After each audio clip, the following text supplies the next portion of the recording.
Hi, I'm Sandy Hopkins, and I'm going to be talking about JabadCon. So, how far would you go for a better education? Would you move 50 miles from home? How about 250 miles? Would you move 8,000 miles from home? Would you leave behind everything that you've ever known and loved just to start a whole new life? I don't know if I could, but Jabad did. So today I'm going to take you on a little stroll with me through Jabad's life. He's 22 years old, and he was born in Bangladesh. And Bangladesh is a small tropical country on the continent of Africa. He's the youngest of 8. He grew up with his 6 older sisters and 1 big brother in the heart of the city. His parents were professionals. His dad was a doctor, and his mother was a health inspector for the city. Now, he was like any other little boy. He loved to play soccer, which is called football in India, and he liked cricket, which is kind of like baseball. But he also had an affinity for school. He was just amazing. And he won the highest accolade in his country for being the brightest student in all of Bangladesh. So he also loved to sing and dance, and I think secretly he wanted to be a pop star. But I joined the theater instead. And that really helped him through his life. Now, this is a really, really happy and wonderful time for Jabad. In 2000, his father passed away, and his family had to split up. 3 of his siblings moved to the UK in England, and his big sister and his mother moved here to the States.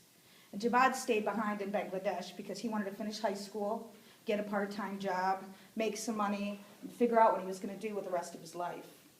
So he kept up with his studies, and he really dove into theater even more, and he started winning leading roles in multiple productions around the country. He then got a part-time job as a stage designer, and from this, he got a really sweet job for an FM radio station in the city. And so for 3 years, every Saturday and Sunday night, you could hear Jabad on the radio talking about beautiful love stories and terrifying ghost stories. So this also was a pretty good time in Jabad's life. But now he was a little older, and he graduated high school. He saved some money, and he was like, what am I going to do? What am I going to do now? What's the next step? And he thought about what made him the happiest, and that was being on stage and seeing the smiles on everybody's faces. And then he thought back to his father, who was a doctor. And his father, who was a doctor, made everybody happy, and he made them smile too. And he said, you know what?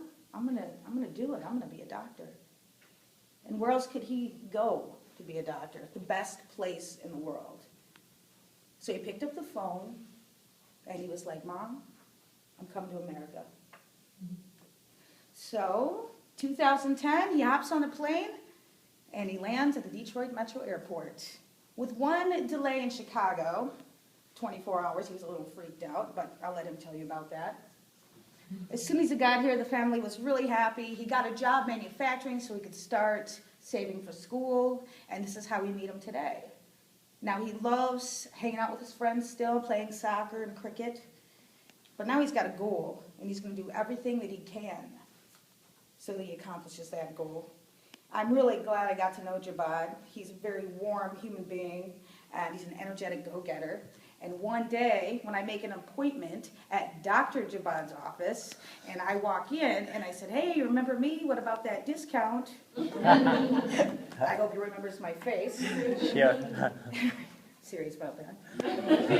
So it was a real pleasure introducing everybody to Jabad today. And that would be all. There's Jabad. Very good.